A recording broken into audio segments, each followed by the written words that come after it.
Welcome po sa Fiber Display Center. Isang mapagpalang araw po sa ating lahat. Meron po tayo ngayong available unit na bagong i-display po natin dito sa ating display center. Ito po yung ating Toyota gasoline po na simple lang po ito. Yung mga naghahanap po ng mga simple, lalo na po yung mga beginners lang po na gusto yung matutong mag-drive. Ito po yung tamang-tama po na pang service po sa pagpa-practice ng driving o kaya pamalengke po, mga short distance po kasi maikli lang po yung body niya. Yan, baga makikita nyo, simple lang po siya. Gasoline engine po yan na Toyota 4K po ang makina. Bali semi stainless po, hindi po siya ganong kahaba. Yan. Kung mapapansin nyo, napakasimple po ng unit na to. Wala po siyang mga borloloy, wala po siyang mga makikita kayong antena, wala po kayong masyadong mga ilaw-ilaw o fog light po. Talagang bare lang po siya na, pero naka-mag wheels na po yan. Yan. Yung gulong po na ginamit dito, ang size po niya is saan ba yun? Ayun, 195 55 R15. Bali 15 po yung mag winch niya na 4 stud. Yan.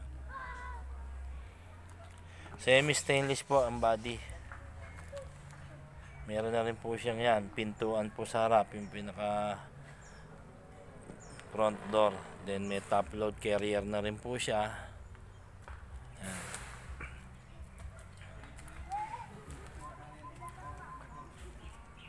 Ito po yung pinakalikod niya, makikita nyo.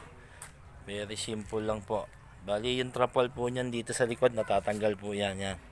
Removable po yan, just in case po pwede naman yung dito padaanin yung magiging masasakay na tao. Halimbawa may mga kargada po kayo. Then yung bangko naman po niyan, kung hindi nyo kailangan lagyan yun, gusto nyo lagyan ng mga gamit po, pwede naman po yung alisin, removable po yan. Kaya marami din pong use kahit pa paano, baga pang business to, pwede nyo rin mapakinabangan to, o pang service, panghatid sa mga eskwela. Yan, ayan na rin po yung spare tire nya. Simple lang po itong unit natin na ito.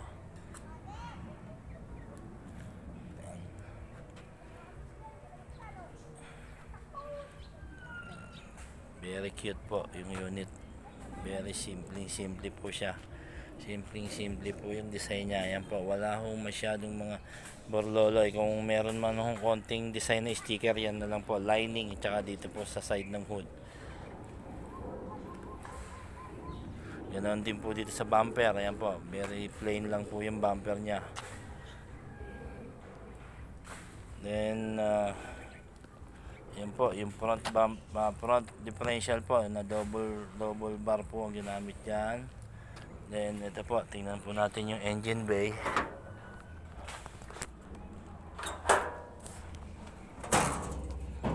Ayan po yung ating engine bay po na ating Toyota gasoline po. 4K engine po ang makina nito, Toyota 4K. Yan, naka hydrovac na rin po. Then ito na po yung fuse box. Dito po nakamount sa front yung gearbox. Ayan po yung radiator, kaya medyo maluwag po yung space niya dito sa harap. Ayan po yung ating engine bay po ng ating Toyota 4K semi stainless.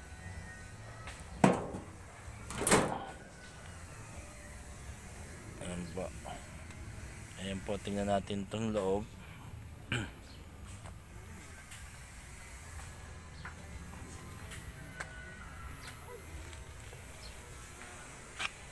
Kabila doon nakabukas yung trapal.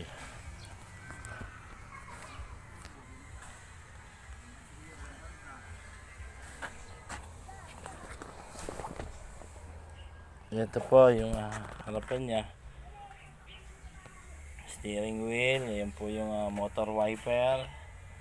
Then Ito po yung kanyang gauge, naka electronic panel gauge po siya, galing sa kotse. Then console box po, ayan, shifter, then ayan na po yung handbrake, then yung seat belt. Ayan, naka leather seat na rin po itong upuan niya sa harap. Ayan, 2-seater, naka leather seat po. Ayan, yun po yung space sa likod. Ayan po yung back seat natin. Ayan.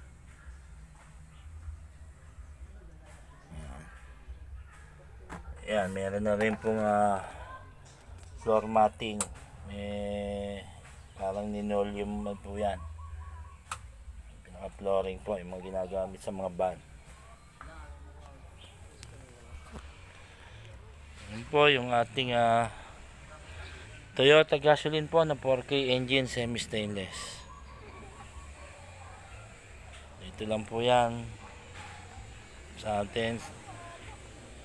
Yan po yung mga unit po natin. Marami naman po kayong pagpipilian po. Ayan.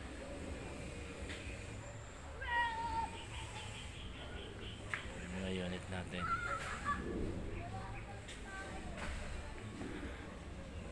Ayan. Po yung mga Wrangler natin na available po ngayon. Red, white, ayan po yung red, ito po yung white, and ito po yung green. Yung dalawa pong yun, red and white, naka 4x4 po. Then ito pong ating green, 4x2 lang po yan. Ayan po, ito po yung ating Toyota gasoline 4K. Po yung ating pinaka simple o low budget po natin sa na available ngayon. Kaya hanggang sa muli po, marami pong salamat. Tawag lang po kayo, message lang po kayo sa mga contact number po na nakapost po sa front po ng video na ito. Tawag lang po kayo o mag-message po kayo. Kaya hanggang sa muli po, marami pong salamat at God bless po sa ating lahat.